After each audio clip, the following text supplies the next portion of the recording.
For people who are joining us, we will give people a few moments to get into the Zoom room, and then we will get started.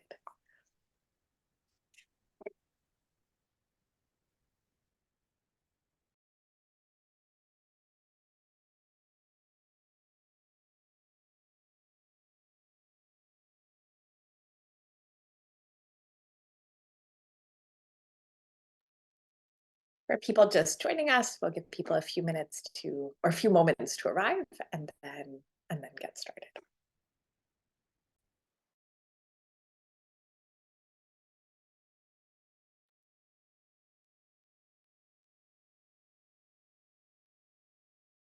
And so actually we will go ahead and get started, and I'll assume that during my introduction, a few more folks will join us. So depending on where you're joining us from, good morning, good afternoon, good evening, or perhaps good very late evening. Thanks so much for joining today's webinar. My name is Terrell Haberkorn, and I'm a faculty member in Southeast Asian Studies at the University of Wisconsin-Madison. This webinar is being sponsored by the Justice in Southeast Asia Lab, or JC Lab, generously funded by the Henry Luce Foundation, and the Article 112 Project, generously funded by the Anonymous Fund at UW-Madison. Founded in 2021, the JC Lab fosters intensive exchange among faculty, graduate students, and practitioners, as well as public-facing events that aim to foster significant collaboration among those various groups. The JC Lab reflects the recognition that a growing number of MAs and PhDs in Southeast Asian Studies are choosing to pursue professional careers outside the university, but more importantly, that there is a need for academic work and universities to be directly responsive to ongoing social justice crises in the region. Founded in 2023, the Article 112 Project is concerned with its namesake, Article 112 of the Thai Criminal Code, which defines the crime and stipulates the punishment for lese majeste. Whoever defames, insults, or threatens the king, queen, heir apparent, or regent shall be punished with imprisonment of 3 to 15 years. Thailand has been a constitutional monarchy since the 24th of June, 1932, but the relationship of the monarchy to democracy has remained unclear, not least evidenced by the existence and use of this law. Many people will be aware that over the past 20 years, the use and abuse of the law has increased exponentially. In particular, you'll know that the number of cases has increased tremendously since the youth-led democracy movement in late 2020, with Thai Lawyers for Human Rights reporting that there are at least 293 people currently being prosecuted. Despite the urgency of this rise and the analytic questions it necessarily raises, scholarship has remained relatively spare, and restriction of freedom of expression in Thailand remains relatively unknown outside the country. The Article 112 Project responds to this lacuna by expanding scholarship and public engagement through teaching, through translation of key documents, and then through events such as this one. So to turn to today's event, earlier this year, the Article 112 Project was able to make small grants to scholars studying Article 112. And today, tomorrow, and Wednesday, at the same time and place, the same registration link, those who receive funding will share short presentations on their projects. So before I introduce our first speaker, a note on process. Each of the speakers will speak for between 20 and 30 minutes, and then we'll have time for discussion. We'll use the Q&A box for questions, and you can put your questions there whenever you have them. And so today's presentations are focused on law and discourse. Our first speaker, Manita Noosawat, is a PhD candidate in the Global Governance Program at the National Graduate Institute for Policy Studies, GRIPS, in Tokyo, and is also a lecturer in the Faculty of Political Science and Public Administration at Chiang University. Her PhD dissertation is on state repression and pro-democracy movements during 2014 and 2021 in Thailand. She will be speaking about Lese Majeste Law, continuity and changes in repression by law against Thai pro-democracy movements, 2014 to 2021. Let me hand the screen to you, Manita. All right. Yes. Okay. Thank you, Professor Tyrell, and also good morning and good evening for all the participants in online. And I'm Manita Noosawat, and first of all, before getting started, I would like to clarify some point about my topic today. Firstly, this is a part of my PhD dissertation, and also I have been developed some topic from picking up the issue about Article 112 for present today. And it means that the information and analysis mostly based on the political event after 2014 until 2021 at the time of I did analysis and writing. So for past 2 years, as Professor Tyrell mentioned, there are many things change, especially political context. We have new election, new governments, and also we can see some, not some, many protesters who prosecute and under the justice process. And some of the case, especially Article 112 now get the court ruling, and also we can see some judgment. But let's let my presentation topic today will be kind of like bring you back to the beginning of the Prayut regime that in that time they also used the Article 112 for political suppression, and even they transfer themselves to be a prime minister under the government that process by the election. The Article 112 still sorry, I forgot to share my slide.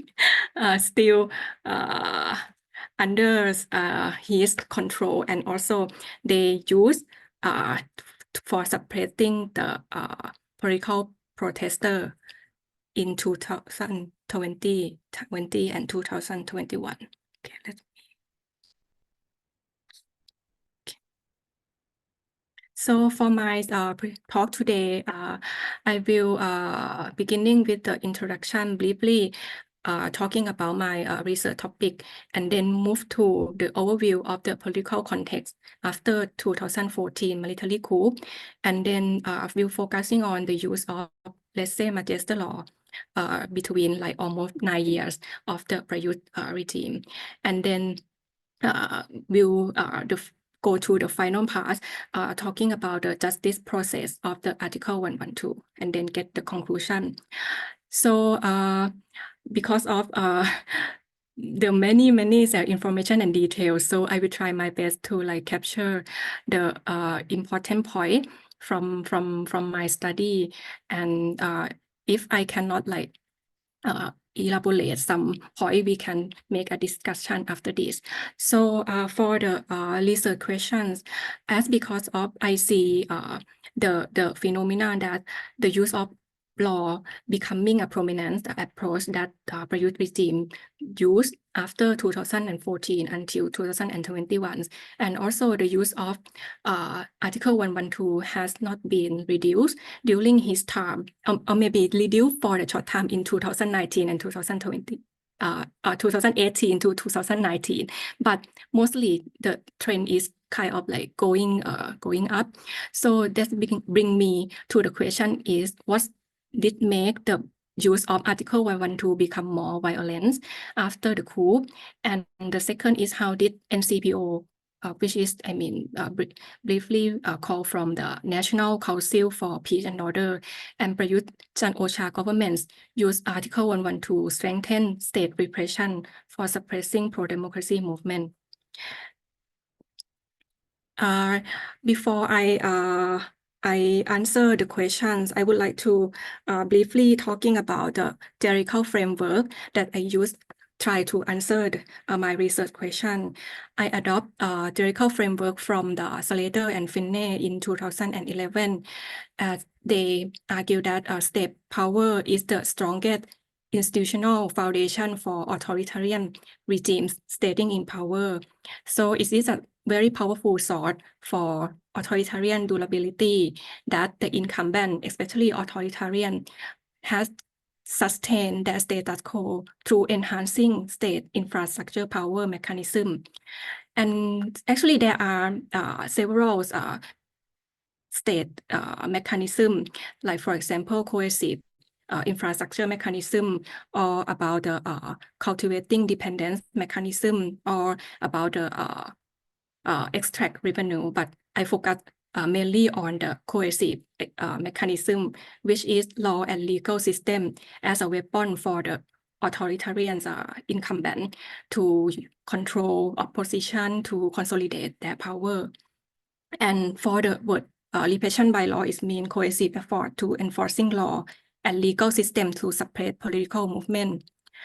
And another word that I want to clarify is a word of the pro-democracy movement. In my research, it will be means a group or the political movement that oppose the military influence into the politics, and also against the military coup, and at the same time demanding democratic governance. So I cannot, explain every event that happened, but I want to catch up something important that during the NCPO period, NCPO enforced suppression under the martial law and the Article 44 of the Constitution interim, which it provide them very completely authority for them for suppression, for rearrange political structure, etc. And in that time, state repression, there has been used in many forms like arrest, attitude adjustment, detention, blocking political activities, and also prosecution. And the state repression by military authority has been tightened during the important political events. For example, after the military coup, they have many people come to the street to oppose the military coup. And also after the abolish of the declaration of martial law, many activity by student group organize a peaceful protest to against NCPO. And also, for example, in the state of the drafting constitution, also there are the suppression for the activists who run activity about the drafting constitution. And also, of course, the death of the King Lama IX, which is a critical event for the NCPO, that they try to silence many criticism or expression that relate the monarchy. And so in that time, numerous protesters were in charge and prosecuted due to violating NCPO order and law related to the national security and public assembly. And for after 2019, actually the state repression still, has been going like in the NCPO, but maybe we can see it has a less degree of the repression. That is because the the controlling and managing public protests moved to under hands of the police, and that time after the election, the election that the NCPO tried to transform themselves as that we are from the democratic process, etc. So they try to relax the restriction, especially for the public assembly. So, but however, after the emerge, there are still many student groups that form the activity to oppose the military government. To the oppose the Prayut government. But in 2020, state repression against pro-democracy movement was justified mainly under the declaration of state of emergency because of the COVID outbreak in Thailand, which is start in the beginning of the year. And the emergency declare has been used for 2 years and 5 months. And in that time, because of the emerge of new pro-democracy movement, which is challenge the military power, challenge the Prayut government, and also challenge the national institution. So the momentum of the repression getting very violent. As we can see, violent protests cracked down at least 5 times in 2020 and increased to at least 6 times in 2021. So what is the behind the motivation? What is the motivation of the NCPO mission for taking a coup and also for suppression of the opponents? I think we have to, look at the very vital factor, which is the monarchy. The monarchy is the heart of the NCPO mission for political conflict resolution, and this is not just happened under Prayut under NCPO, but it has been shaped by the political conflict and polarization since after 2006 military coup. The military tried to identify the problem at that time as the conflict between political ideology. Different of the political ideology among political camp, and they concerned that at that time, with that the conflict can make a risk and also threaten the national institution, especially the unity and harmony of the Thai people.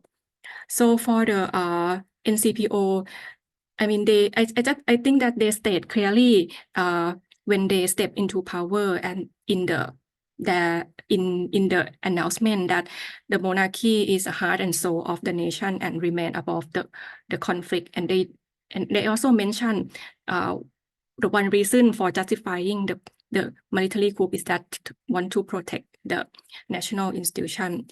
And in the statement of the NCPO government, they very state clearly that for anti-military government and the monarchy, they will adopt all approach to dealing with them: legal approach, social psychology approach, or communication approach. And so what is the matter, from the understanding of the NCPO mission is that after the NCPO step to power and they try to identify these very root cause of the conflict.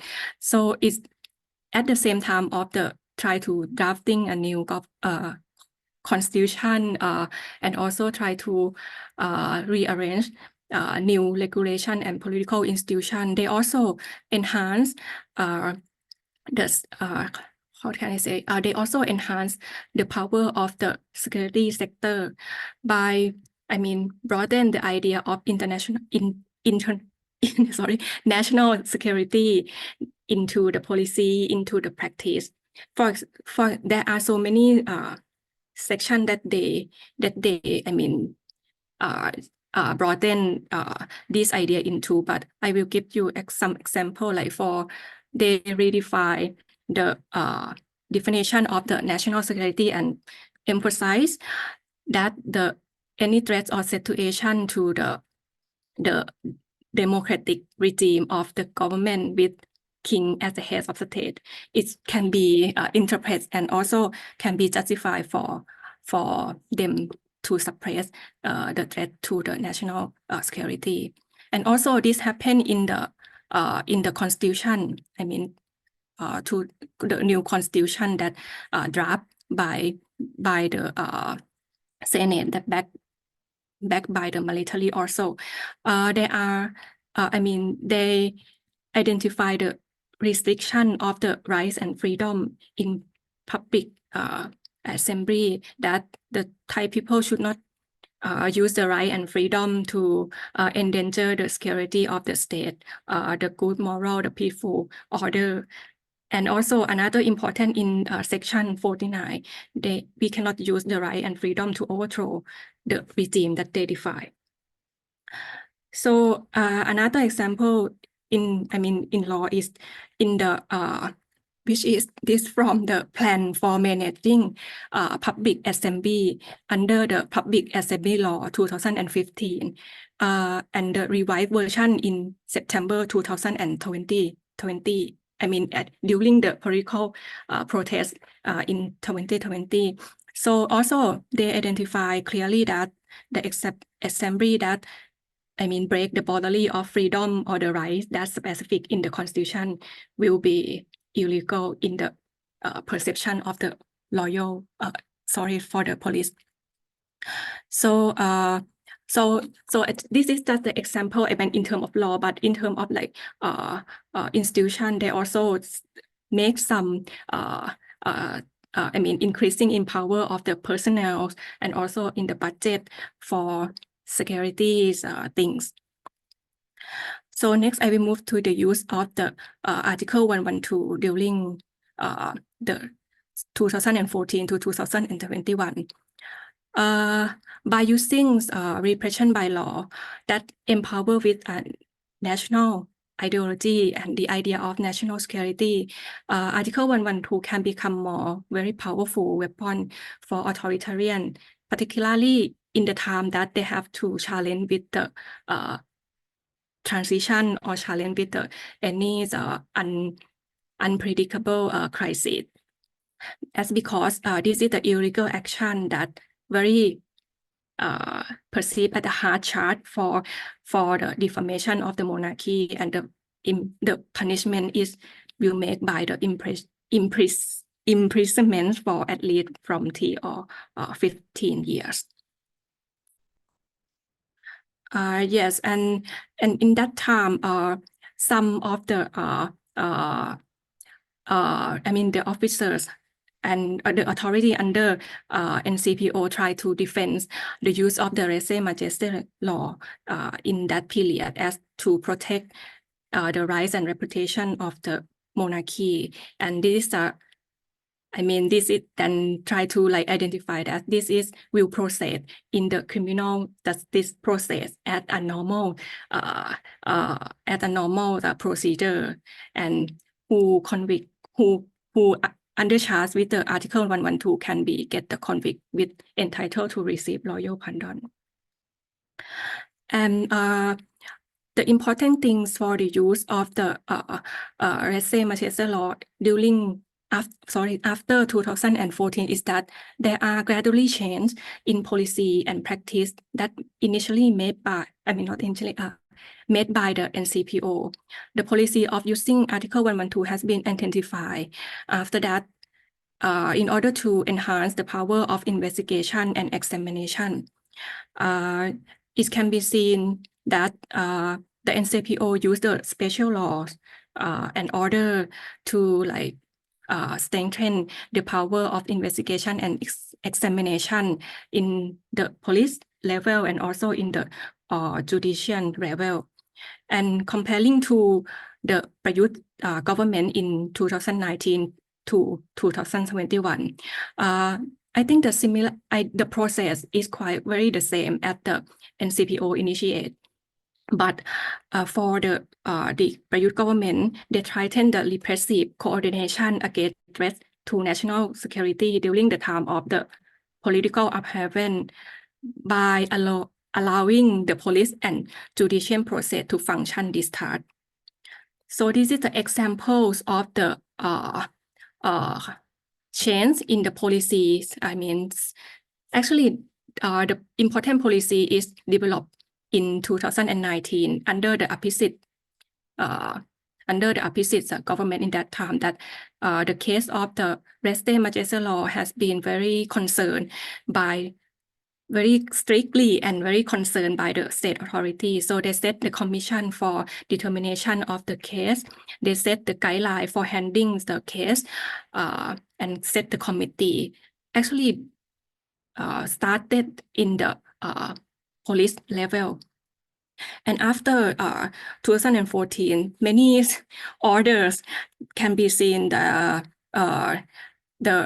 attempt of the NCPO that try to make the procedure tighten. For example, appointing monitoring news and information, which is like committee to monitoring on online contents that related to the monarchy to find the illegal action and illegal action from the activists, from the ordinary people. And also for the NCPO, the important the order is that they put the charge of Article 112 under the judgment of the military court. And yes, so they are, and also in February 2019 and June 2019, the Attorney General kind of like adjust the procedure for considering the 112 case, which should be conduct under the committee. So each prosecutor cannot like make the judgment independently. So you have to make like in form of the committee. So in 2019, 2001, so basically there are not, I mean, change in the official procedure, but as I say that Prayut try to like let the state apparatus, I mean, the police, the judicial authority do their work under his signal and under a special circumstance like the state of emergency for severe situation in Bangkok after a violent clash between protester and also with the police, and also the critical cases that happened during the royal motor car during that period. So they try to like identify which is the very threatening event that might affect the security. And after that, in that time, they also, I mean, the loyal Thai police also set up the special working groups to monitor the online information about the monarchy too. Okay, I will move this quickly.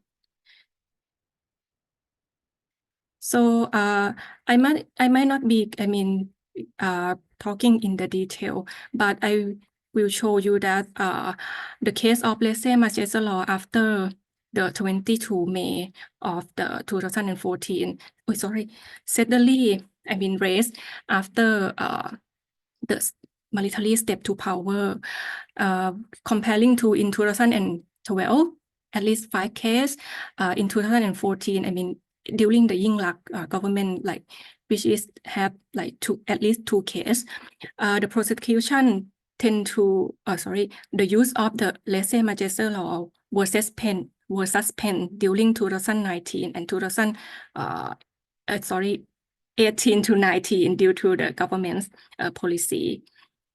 And the prosecution dramatically rose again in 2020-21. And at this time, it's not only increasing in terms of the number, but in terms of the scope of the people who get the charge with this law is, I mean, broadened too. So at least 13 prosecute people were used that who has the age under 19 get charged with this. So next is I try to like compare the one thing that different about the target of Lese Majeste Law during 2 periods is that even we have see the steadily increase of the case in NCPO period, but the most case is, I mean, happen for the like the researchers, activists, or the former researchers about for the academic scholar and artists, and also for the ordinary people who like may express or chat or post something that they perceive as defaming the monarchy.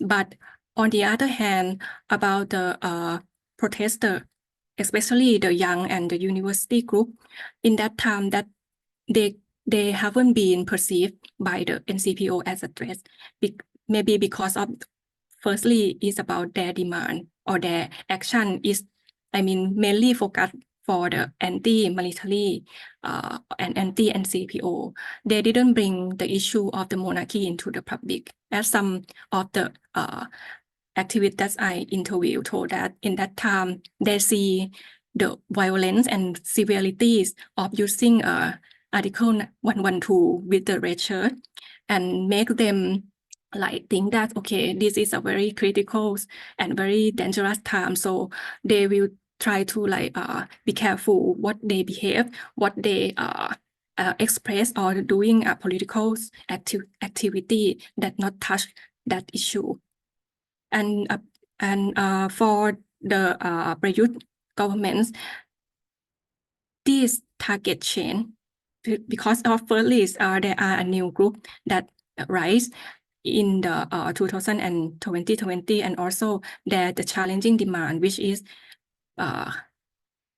become a very critical point for the security authority.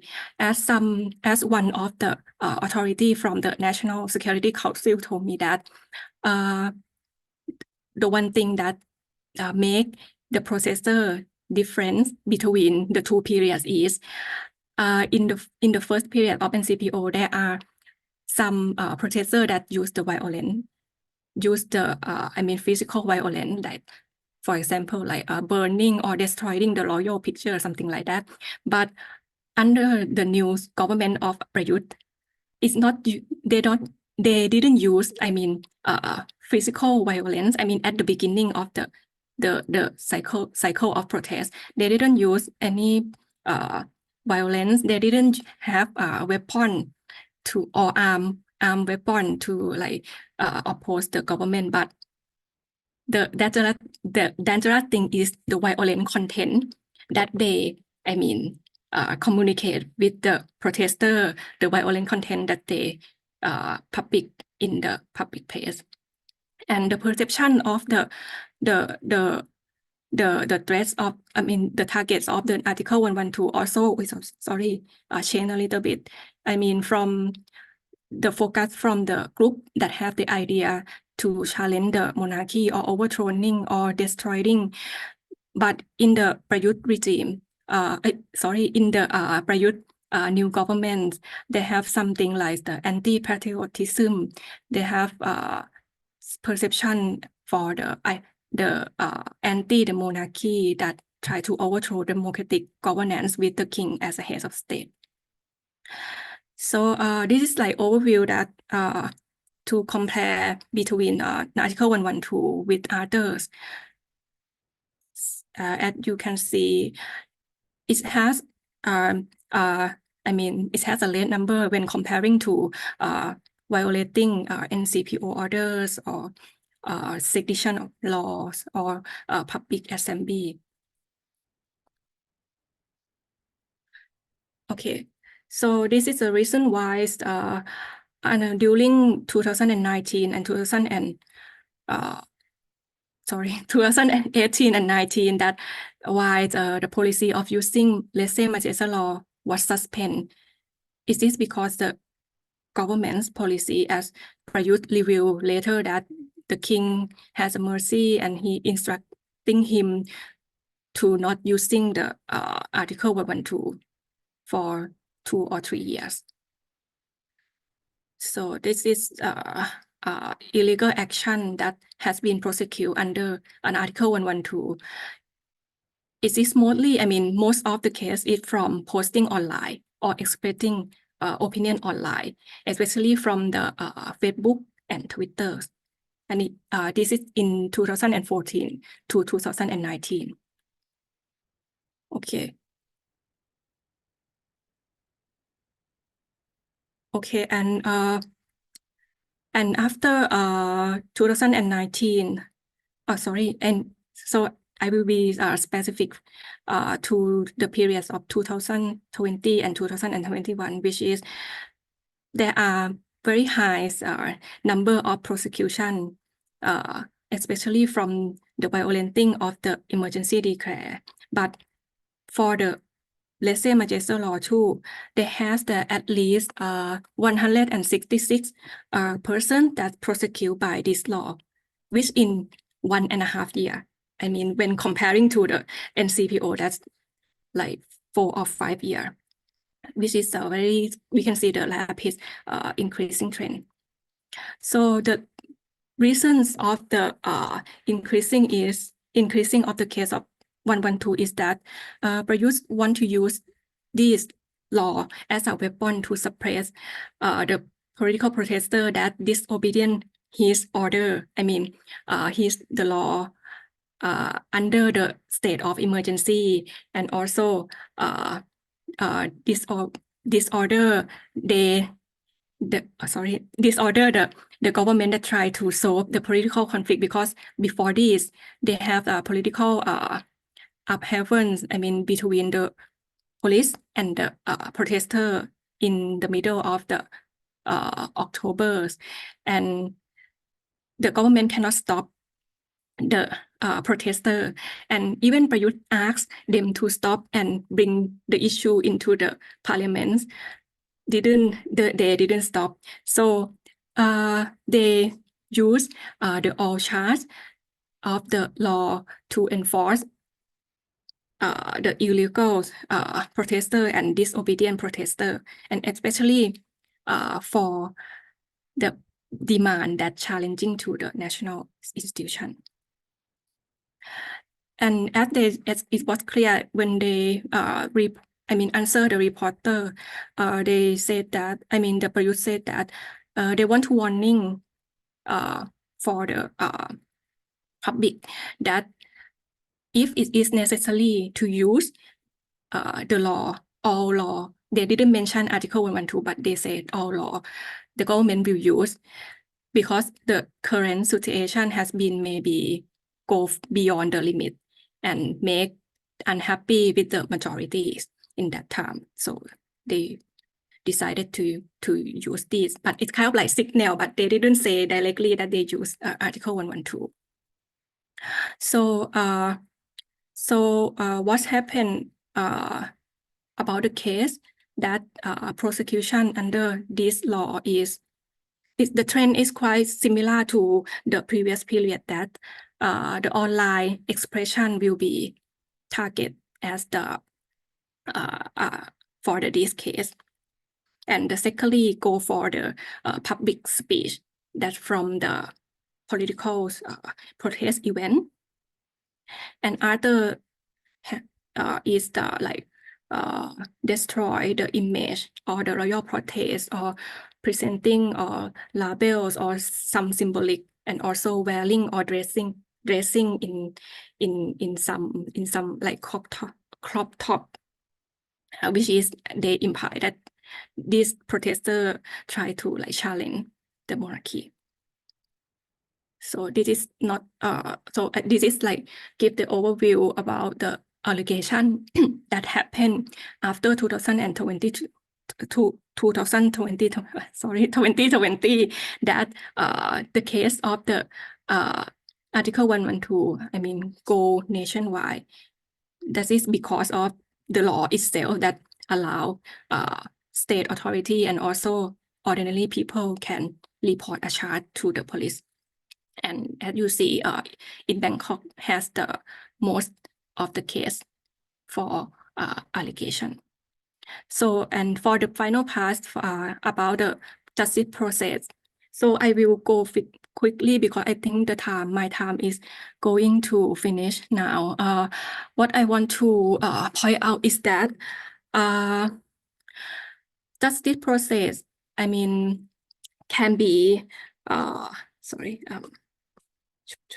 justice process can be repression by using the procedure under the justice authority, can be the approach that oppose or suppress the protester.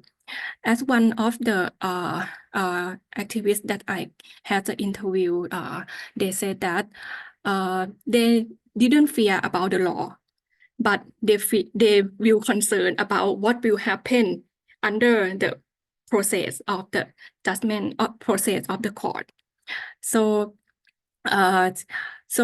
during almost 8 years of the Prayut regime, there are many changes in the the justice process, which is at the first period, the justice process will be under the military court, and second and third period this is a very significant period because it's kind of like overlap period between the power, the authority of the military court and also the court of justice, but under the control by the, I mean, not control, under the how can I say, under the consider under the power of the maintaining peace and order officer, which is, I mean, appointed by the order of the head of NCPO.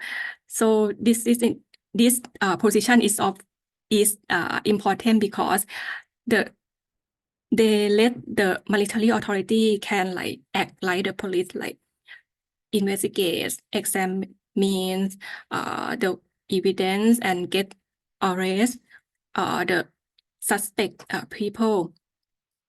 And the last is the periods under the course of justice. So I will go quickly. This is the prosecution by law that process under the military court. Actually, the most case is go for the case of the owning the explosive or the weapon. But another case, the second group that has the second group that process in the military court is the Article 112, which is I mean authorized by the NCPO order, and there are so many cases happen too. So the main points, I mean the key point that I want to say is that justice process of Article 112 has strengthened Thai state repression for pro-democracy movement by increasing the power of control for authoritarian incumbent to cope with the dissent and resistance from below. So what is the power of control? So the power of controlling political movement, we can see from the process that operate by the military, I mean, since NCPO take the power, and then the police, attorney, and court authority, which is the main state apparatus that operate the coercive mechanism, which is using the enforcing law. And with the power of control, it can be like detain the mobilization, public support, and silence the demand. This kind of like approach developed in the in CPO periods, especially in, I mean, maybe since the 2006 to 2018, which has the many political protester by the new group try to like challenge the military by criticize about the corruption or demand for election. And there are some documents that I mean public in the news that the NCPO give the advice to the cause that using multiple charges would be like deter the mobilization, would be I mean make the public support, I mean change. And also this procedure beginning with the criminalizing legal and harmful action, charging, detention, that, and with the power of controlling, this could help the incumbent to reduce a risk for regime stability and incumbent status quo. So I may not be, sorry, I cannot be in detail, but yeah, in the military court, which has the very serious, I mean, procedure that the civilian cannot get over, like for example, the secret trial, for example, the high penalty that go for the Lese Majeste Law. And another one point that interesting is that I think for the case that happened with the pro-democracy, I mean, activists in that time, it has only one case that happened with the Kun Pai from the Dowdin group, that he was charged and executed by the Article 112 because he clicked and shared the news from the BBC about the King Rama X. So what was make this case important because for young pro-democracy movement in that time, the prosecution by Article 112 and justice process tend to be used to punish for those who disobey NCPO order, for those who don't stop, the activity that try to against the NCPO. But it's not from the view that this is the dress of the institution. So with the justice process that Khun Pai had to confront is that he was detained in the prison almost 3 years with requesting for bail 10 times, but no temporary bail during investigating and trial state. So this is the what's happened for I think it might be the first case for pro-democracy movement at the university student group that confront. Yes, and sorry, Professor, how much the time I has? I will. You should conclude. You're about 10 minutes over. Okay. So thank you. And about the case during 2020 and 2021, the prosecution, go fast after the Prayut statement in November. The first case that charged by the police was the Kun Penguin or Paris on the November 30th, and the first detentions of the Lese Majeste case happened in February 2021. And the first case that fell to the court happened in February, in the beginning of February 2021 too. So the process is quite very go quickly after the Prayut signal. And so as I mentioned that the procedure is still the same and can be see some, the opinions of the police who dealing with this case, that most cases that mentioning about the monarchy or the king will be executed and charged despite no evidence or proving of the intention. So this is kind of like, okay, every case with the broad interpretation can be executed by the police, and also in the Attorney General's commission too. It's interesting that they also said that the criteria for considering are not fixed, and also there are no criteria for like judging the case make it into the standard. So this kind of like the gray zone for the justice process that make the protester who been under the charge, maybe they didn't know about the future, they cannot predict about the judgment. So the last point is that the power of controlling opportunity and choice, the power to enforce prosecute protester that injustice process procedure that can let them decide to end the challenging movement or demands or not.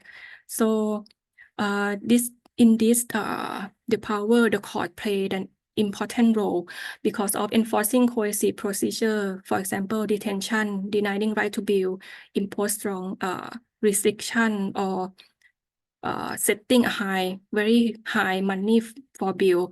This is a kind of like hard condition that affect the people, social, political, and economic living that they have to pay and to decide to surrender or defending to the upper court.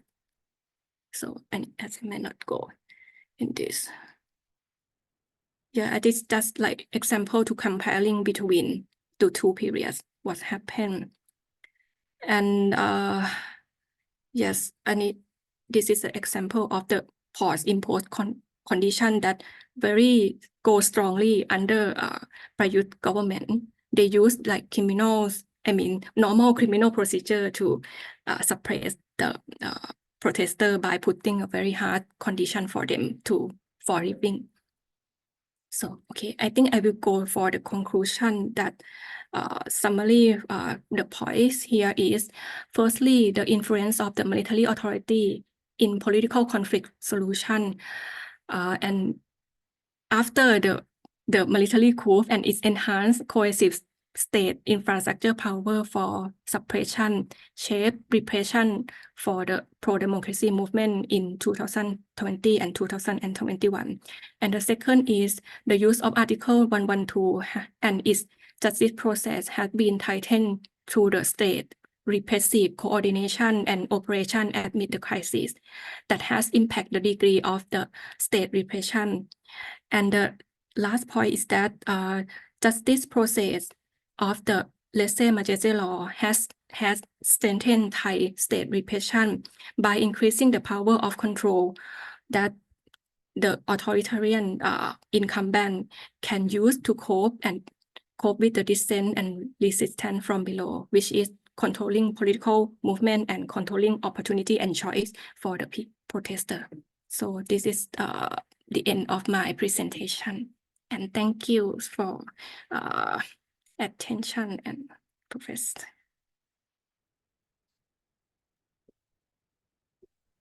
Thank you so much. Let me, can you just stop sharing your screen so we can move on to the... Okay. Thank you. So thank you so much for that great presentation to start us off. Our second speaker, Tracy Beattie, is a current Master of Asian and Pacific Studies student at the Australian National University. In her previous role at the Australian Strategic Policy Institute, Tracy researched digital activism in Southeast Asia with specific focus on Thailand's pro-democracy movement. Her analysis has been featured in leading international outlets, including BBC News, Foreign Policy, Reuters, Nikkei Asia, and The Guardian. She will be speaking on hashtag Why Do We Need a King?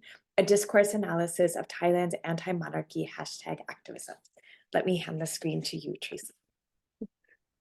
Thank you very much, Professor Heberkorn, for the warm introduction.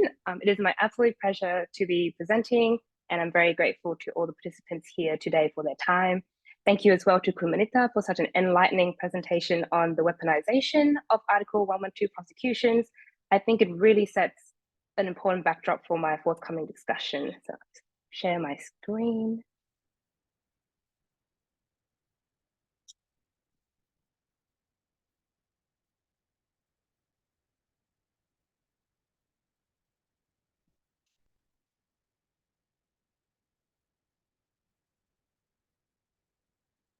Okay, before I begin, I would like to extend my greatest appreciation to the Article 112 project at the University of Wisconsin-Madison, not only for their generous funding support, but also for organizing this conference series on what is a very critical topic for Thailand. And the global political landscape today has undergone significant transformation in the era of digital communication.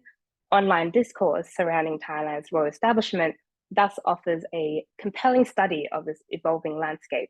In response, this paper has been developed as part of my postgraduate coursework to explain how anti-monarchy hashtag activism in Thailand between 2020 to 2024 shifted public discourse in a way that has undermined the draconian effects of Article 112. Like many countries in Southeast Asia, Thailand has long witnessed a vicious cycle of government crises, military coups, flawed elections, and civil strife. But what truly sets this country apart from many of its regional counterparts is that these destabilizing events reflect a broader power struggle between the people, the military, and most notably the palace. The monarchy in Thailand is constitutionally enthroned in a position of revered worship, embodied through the generations as a symbol of national pride.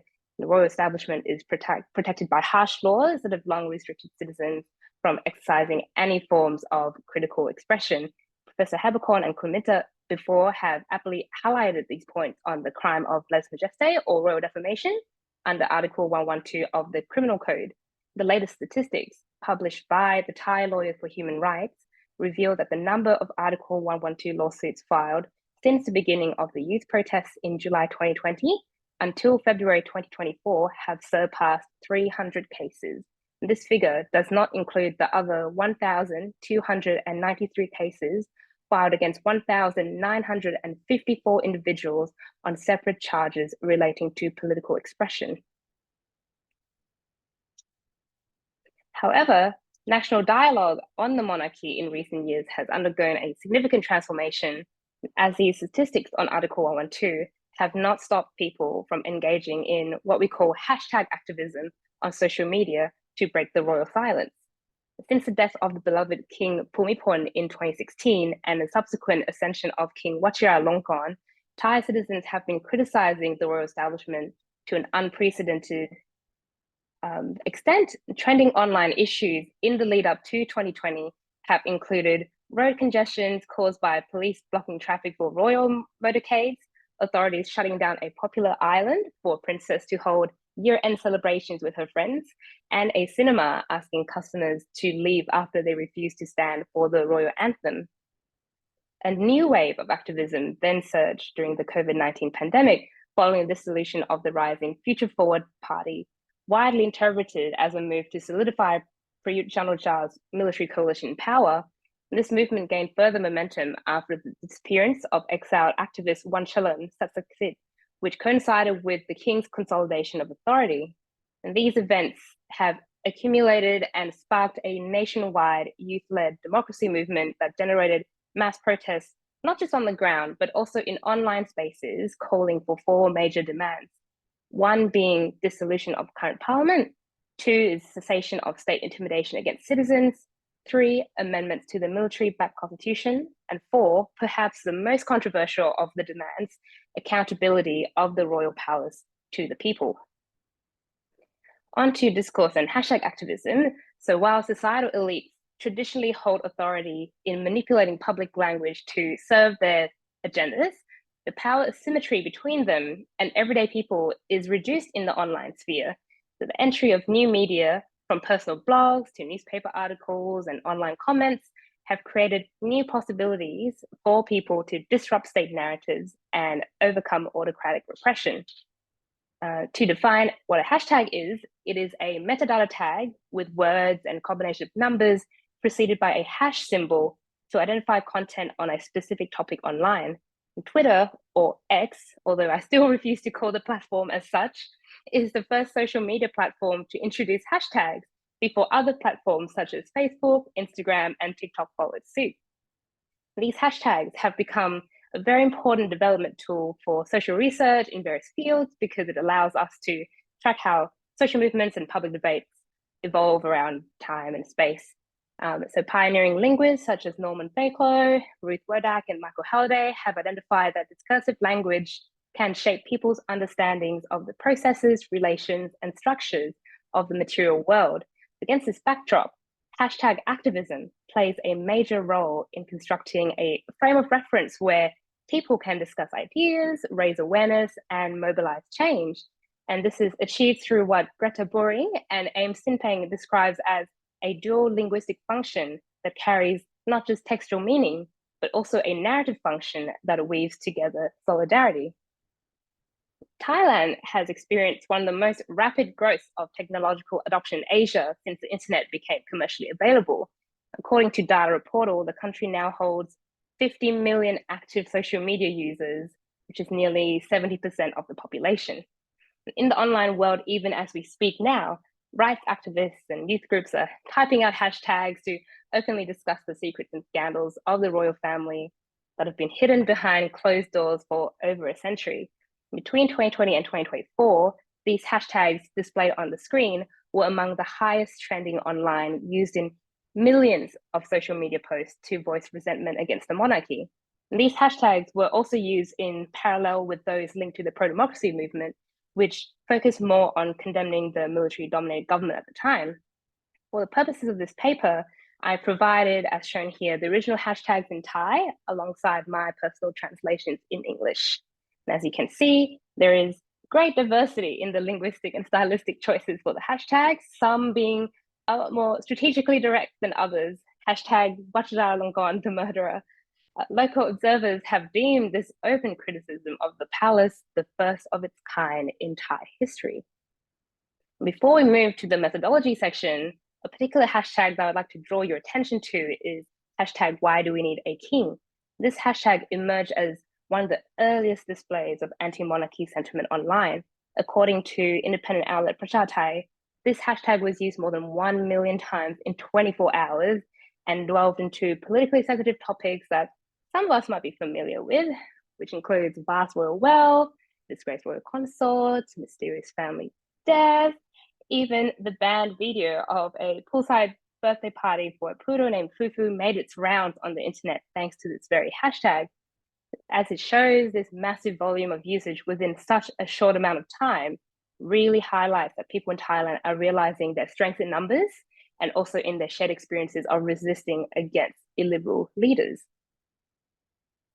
This paper has collected preliminary data via the manual search function of Twitter/X's API, also known as Application Programming Interface.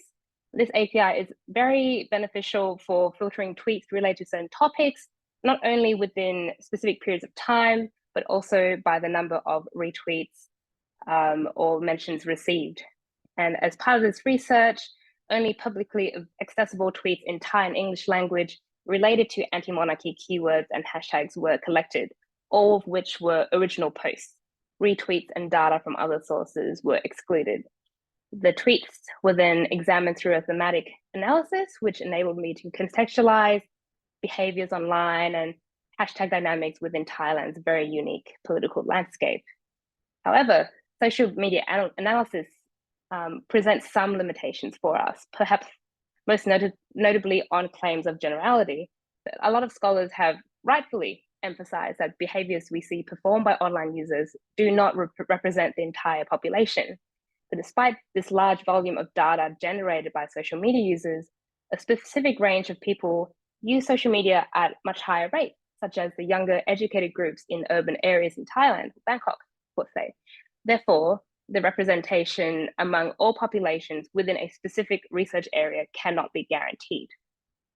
Another limitation with this is the rise of inauthentic accounts and misinformation campaigns that intend to artificially shift perceptions and narratives about Thailand's political situation. A key example of this is evidence of information operations, or called locally IOs, that have been attributed to the Jit Asa Royal Thai Volunteer School, which has links to both the military and the powers under the Royal Security Command. And these movements have significantly worsened since Elon Musk's acquisition of Twitter towards X, which raises strong concerns about the platform's viability for research in the future. Twitter is still one of the very few spaces where Thai citizens have been able to hide their identities anonymously when it comes to sensitive discussions about the monarchy, especially without risking jail under Article 112. So it's extremely unfortunate that we just simply do not know what Elon Musk's next moves with the platform will be. The preliminary findings of this paper identifies that rights activists and youth groups in Thailand are wielding and typing out hashtags to openly question the royal family's influence by anti-monarchy discourse, with the presence of the following threads. First being language of all absolute demands, a new regime of social truth, daring acts of political imagination, and lastly, sheer absurdity through humor. Through decentralized organization, technological savviness, and strategic creativity, these narratives demonstrate that Thai people are utilizing the potential of hashtags to shift power away from the palace towards their grassroots movements. And in turn, this has enabled unprecedented levels of mobilization among the public in defiance of Article 112. The common thread of these evocative anti-monarchy hashtags and keywords on Twitter is their resolute demands for change. One tweet emphasized the urgency for reform by repeatedly writing, "There's another victim of Article 112, 50 years penalty. There's another victim of Article 112, 50 years penalty. How many more political victims do we need before we can abolish Article 112? Do not let this go silent. We shall continue pursuing our demands." Exiled academic Somsak Jiemtirasakul also garnered significant attention with 60,000 retweets for his stern message that said, "In the future ahead, there are only two paths, The first path is to reform the royal establishment with the people's demands. The second is to rule the country as a republic. I ask for the angered party to think carefully, how much longer can you support the person who comes and goes in this state? And a direct nod to the courage of students in confronting authority ends this message. Some tweets also included images, videos, and links to substantiate these demands for reform. An example was a tweet with over 24,000 retweets by the Free Youth Activist group on the right that clearly portrayed an image of King Vajiralongkorn, accompanied by the caption, "If our cries for reform makes us traitors, then our country's entire sky will be colored with traitors. Who is the one refusing to compromise? Who is the one refusing to coexist? Who is the one annihilating democracy? Who is the one holding great malice against their own people?" In addition, there are instances where these anti-monarchy hashtags have been used to pursue a new regime of truth. This concept was originally introduced by Foucault and is central to his theory of power and knowledge. It argues that truth is not a monolithic entity, but it is a contested environment shaped by various narratives among competing social groups. So the hashtags enlightenment and release the truth are some hashtags that have been used to convey symbolic representation of an individual opening their eyes to alternative sources of information relating to the monarchy. As shown in the top left here, one Twitter user garnered more than 35,000 retweets for creating a thread that encouraged others to crowdsource resources, quote unquote, that may be of benefit to the education and enlightenment of newcomers. Another user on the right saw 6,000 retweets for sharing digital files of banned books on Google Drive with the highly witty caption, "Sharing a project of mine to foster a love of reading among Thai people." Let me post a list of books and articles here that are readily available in PDF for you to download. So many of them. You should check them out on your days off, as people should never stop learning. Some other tweets under this thread also explored the alternative realities of becoming a republic, such as this user on the bottom left who entertained the ideas of having new currency designs with images of native flowers and animals and new passport covers, new flag designs, even a new president. But why stop there? Their followers were then encouraged to reimagine additional symbols for this new regime of truth. Another defining factor of this hashtag activism is the shaping of anti-monarchy discourse as a daring act of political imagination, where personal stories, anecdotes, and experiences demonstrate a collective rejection of the past and a sense of hope for the future. Professor Haberkorn's insightful words from a 2020 piece called "Democracy Dreams, a Pedagogy of Struggle in Thailand" captures this theme perfectly, as she wrote, "To dream of democracy in Thailand is to imagine a new, different future. To do so against a backdrop of years dominated by dictatorship and feudalism is an act at once daring, urgent, and hopeful." An illustration of this is a tweet with over 6,000 retweets in the top left, capturing the profound shift in public discourse surrounding the royal establishment. The user noted, "Feels very surreal. I've never imagined the day would come where we could discuss issues relating to the monarchy so openly like this, because we've been told our entire lives that to speak means death. I have goosebumps. I'm so happy. It really does spark hope."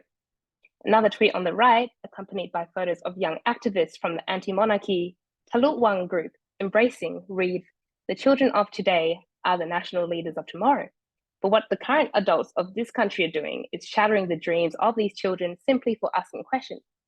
Seeing these children share embraces to uplift each other really pulls on my heart." And amidst this optimism lingers a sense of disillusionment with the past.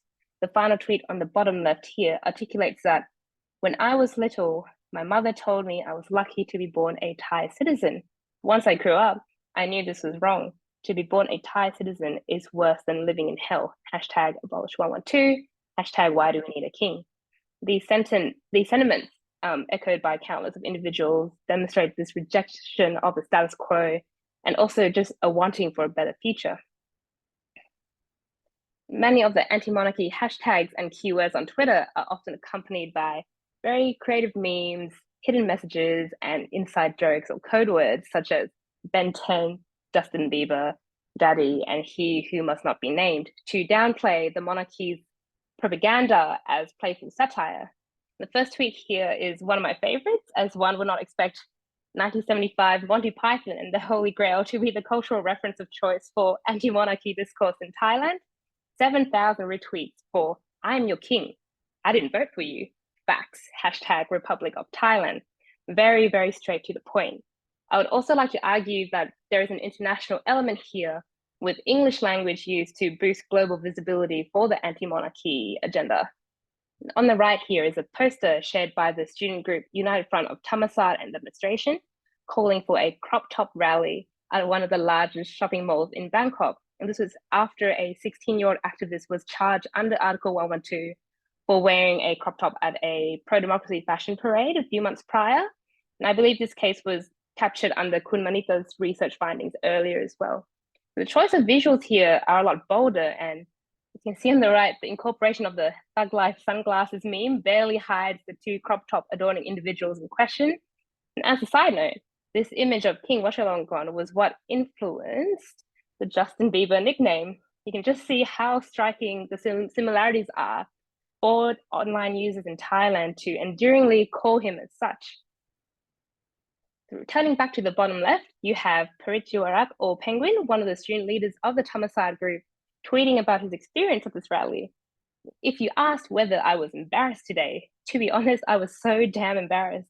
Wearing the crop top to protest for 3 hours was embarrassing enough. I'm genuinely so curious how that person, King Vajiralongkorn, could wear this look every day with pride. He really has a strong conviction. Hashtag abolish 112. Hashtag everyone wears crop tops. These strategies are regularly shown in Thailand's pro-democracy movement too, with young activists using humor and creativity, not just as a coping mechanism or to trauma bond, but also to highlight the sheer absurdity of the situation at hand. So to conclude, this paper has demonstrated that hashtag activism in Thailand wields significant power in redefining discourses surrounding the monarchy. And as we've seen throughout this presentation, and I'm sure for the rest of the conference series as well, while Thai authorities have attempted to stop online dissent through measures such as digital surveillance, arrest, and even as far as enforced disappearances, these measures have not fully deterred young people from risking their lives to reform the monarchy in a way that they deem to be compatible with modern Thai society. And so Thailand's changing discursive landscape surrounding the monarchy demonstrates that understanding online discourse is crucial for future analysis of the country's situation regarding Article 112. Thank you very much.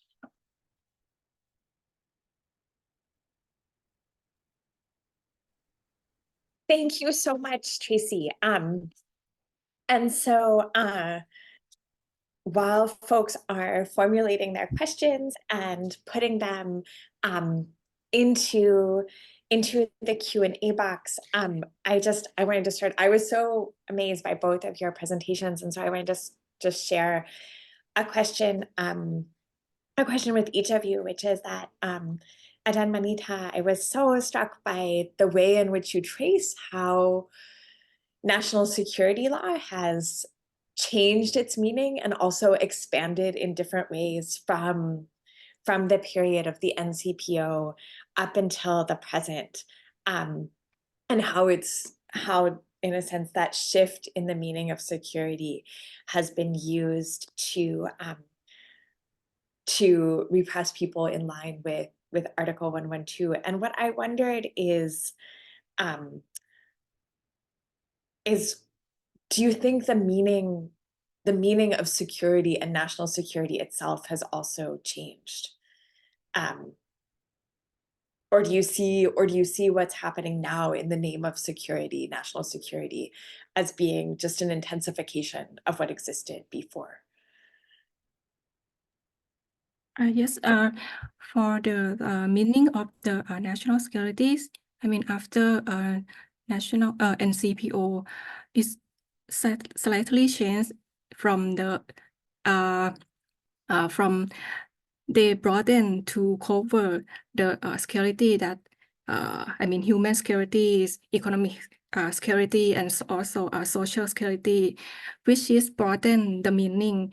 It's provide a way for the securities authority that utilize and also interpret the thing that they call the national security. So I think this is very quite clear after NCPO that they try to make the national security is not just about security for the state, but also for the people, for the human or social and economics. But the core of the national security meaning also stick with the national institution. Yes. Thank you so much. And I have a question for Tracy also, and then there's also now one in the Q&A. The question I have is, and I fear this may be a generational question, or it may mark my age, but something I am never quite sure how to understand is how to relate the relationship of hashtag activism to, I don't know, like activism on the streets. And so I wonder sort of how you see, like, I think the way in which you trace the daring of activists posting on Twitter and developing and using such a range of hashtags. I loved your collection of them. What do you see? What is the relationship between what happens on Twitter? I also refuse to call it X, and then what happens in the streets? Thank you for the question. I think this is a really good opportunity to sort of contrast and compare between the anti-monarchy movement, which has some overlaps, but we should still see it as separate from the broader pro-democracy movement. I think in that case, there's sort of, in a way, less at stake where, there's lots of hashtags from 2020 onwards that were mobilizing people. I think there was daily hashtags with the date numbers for like all the different flash mobs and protests in Bangkok. And I think, once young people saw images of these people who are also of their age, going out to participate on the streets, like it's a very good motivating factor for them to join. And as we've seen over the years, they have been. Whereas I think with this sort of anti-monarchy movement, there's sort of that, the repressive focus of Article 112 looming. And so in that way, from them to shift behind their keyboards to go on to the street is then losing that anonymous status that they hold online. And so for them, like, I feel like there's that perceived risk there. And I really don't blame them at all for not taking that step further. But I was talking with Ajahn Pawin Chachawanpongpan a few months ago when he did a visit to Canberra. And I think it's still right to argue that even though we can't quantify hashtag activism and their positive effects on the ground, the fact that there's this marked shift in discourse where even 5 years ago, you could not imagine people speaking out so openly about this. And so, it's been let loose. Like, I don't think we can revert back to people being silent on it. And, now in cinemas in Thailand, no one stands up anymore. If you were the one to stand up at the monarchy anthem at the very beginning, you're seen as the odd one out. So there's still these, I think unless you're in Thailand to see it in person, it's very nuanced shifts, but it is definitely very noticeable. Thank you so much. Why don't we go to, there's two questions actually related. Mm-hmm. So one is, do you think that posting with an anonymous identity is pretty safe? Has anyone been caught doing this and charged with 112? And then a related question of that, are there any obvious trends or changes over time in the popularity of different types of hashtag themes regarding anti-monarchy tweets? Yeah, I'll try and answer these two questions in one go. So I sort of touched on a little bit earlier with the last question on, the safeties surrounding anonymous identities online. There's definitely that, sort of element of safety there. But there has been people who have caught doing this. I think they're sort of the more high profile, like leading activists as well. And they're the ones who sort of went on the ground a bit more. And I think there's that element of public presence that makes them more of a visible target for the regime.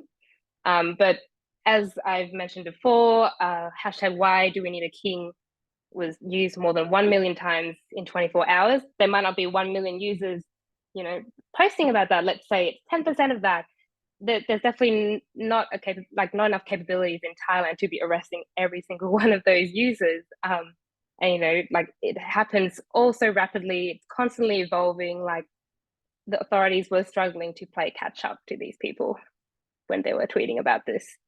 And then the other question with obvious trends or changes over time, I think with the Twitter algorithm is that once a hashtag has trended for long enough, it sort of drops off the radar for a little bit to boost other hashtags. So in that way, it prompts, you know, young activists and other online users to keep coming up with creative new hashtags. And I think the most recent viral one might have been hashtag it was just a honk. So that was in relation to student activists who was honking at you know, police authorities who were trying to escort like a royal motorcade around in Bangkok. And I think it really evolves in response to like I would say a trigger event. So something that has happened that has gone public on social media or on mainstream media. People catch up on it, and so they try and use that as a vessel to sort of push their cause further on why we shouldn't need a monarchy. Thank you so much. There's a question, I think, for both of you, which is, I am curious about how systematic repression by law, specifically Article 112, has been, and whether and how this differs in online and non-online spaces of resistance. To what extent has Article 112 been used in the same way and equally systematically to suppress digital activism as in-person activism? Who would like to start? I'll happily take one. So I think I'll answer on both the sort of differences in digital and in-person activism, as well as any moves of censorship. So I think let's talk about Twitter first. Following Elon Musk's acquisition of Twitter /X, I think one of the first moves that he did was to fire the entire human rights teams that sort of look after, you know, requests from governments to shut down posts or requests for private information on users. And so I believe there hasn't been any sort of tangible consequences of that yet, but that's just a very big uncertainty of, you know, Twitter now being a bit more vulnerable because they don't have that extra layer to protect the users against, say, the Thai regime from requesting for personal information, even from someone who's hiding behind an anonymous account. And I think now with Twitter trying, but also not trying to curb online bots, like having people pay to verify their identities and have them use their legal names, that's just an added extra layer of concern. In terms of Meta, I think a few years ago, Meta released a statement that the Thai government has requested for takedowns of thousands and thousands of posts, you know, relating to, I think it was not the monarchy so much as the pro-democracy protests, and they refused to give in to that request, and they publicized that, so more people became aware that, you know, that's something that the government is trying to actively pursue. Yeah. And yes, for my answer for the questions, this question is that I think some way we cannot like separate between digital repression and also the repression that's going on as the I mean in the traditional way or the in the street, because the legal mechanism is kind of like link between these, and with the using the digital innovation or technology can make the state have the capacity to collect the I mean the evidence and also information of the target, and it's easily now because they try to adapt many method by using the digital means. And for example, the Pegasus then that hit attack many of the protesters. So what they want to know is about the information about the protester plan, about the money. So this kind of like link that what digital repression can empower the legal system to kind of like support the examination and investigating to prosecute protester. Yes. Thank you so much. There's a question in the chat that I actually would love to know what you both think also, which is that based on the findings of your research, do you have a prediction about the future of enforcement of the Lese Majeste after the government of General Prayut? If so, does your prediction resonate with the situation of the prosecution of Article 112 under the current elected government? And then if not, what is your prediction about the upheaval after the reign of King Vajiralongkorn? So the question of what will the future hold, and which of, is in some ways, one would also almost need to be a fortune teller as well as a researcher. But what do you both think? So the question from Kun Suthatip. Yeah, I keep reading this question so many times during the when I see this question is really important questions, and what we have been seeing now is that even Pheu Thai parties government step into powers, and everyone might hope that they will come to solve the problem of using Article 112, but it's not happened, and it's very silent now.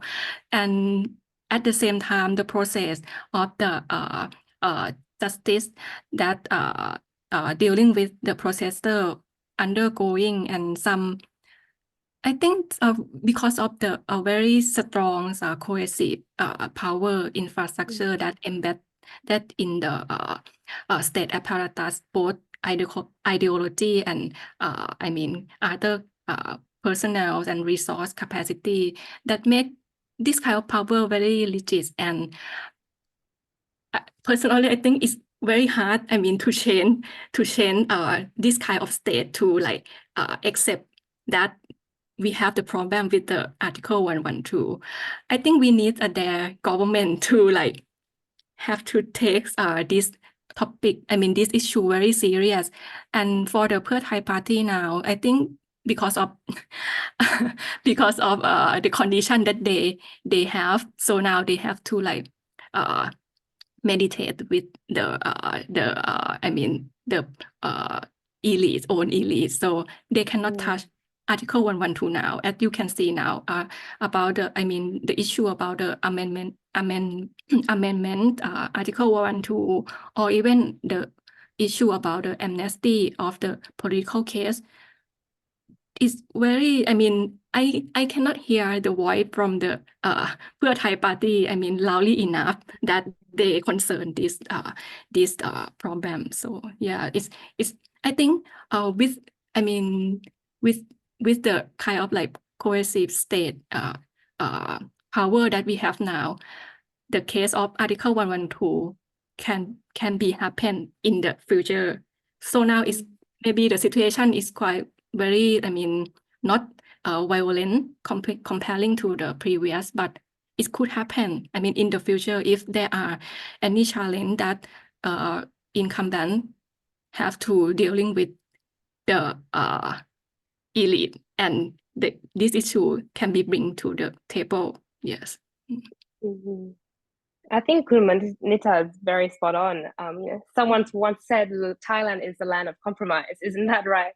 But I think even when we look back to the 2020 protests, this sort of the fourth demand of monarchy reform was actually not palatable to a lot of the other pro-democracy protesters who were focusing on the first three demands relating to the government, the constitution, the military.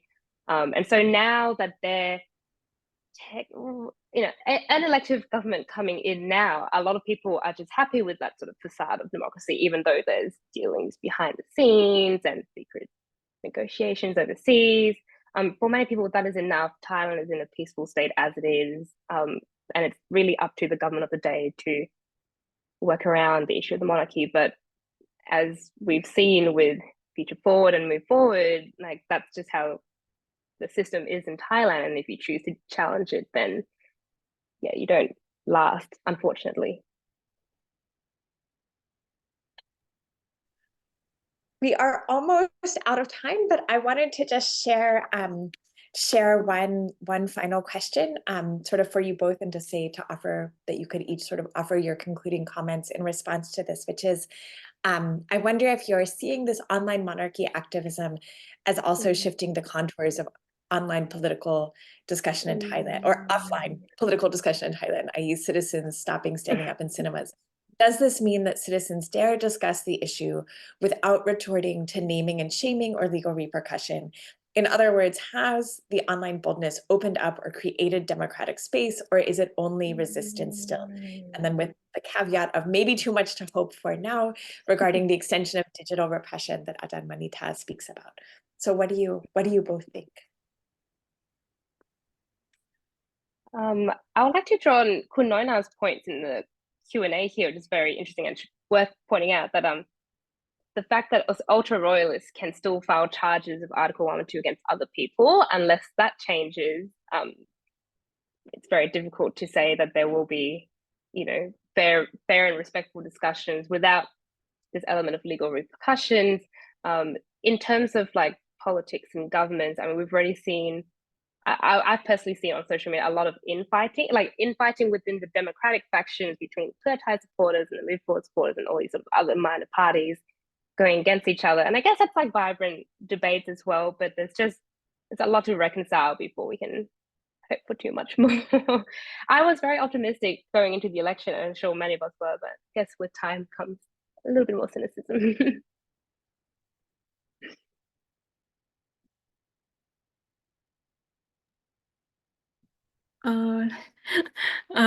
Yes, for this question, I think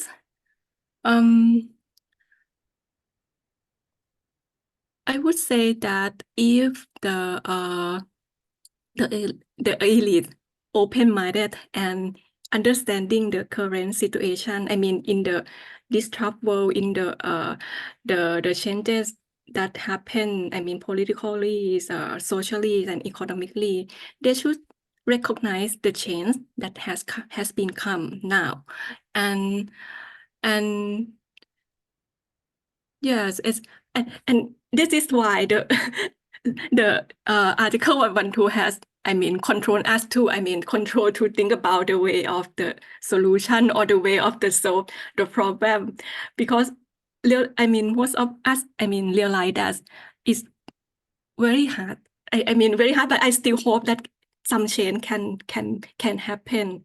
We will have like a brave, like, okay, the new parties or a brave the government in the future to touch this topic and start to like adjust some state. I mean, yes, the mechanism to be more relaxed and relies on the I mean, realities. Yeah. Thank you so much for offering us this very hopeful note on which to end. And I wish that we were all in a physical room so that we could clap for both of you. I'm sure everyone who's listening shares my gratitude with you for sharing your exciting and important research, and also to say, finish your theses soon and publish them so that many people will have access to your important insights. And thank you so much. And just as a reminder to everyone, we'll be meeting at the same time, same place for the next 2 days for additional presentations of emerging research on Article 112 and all of its implications.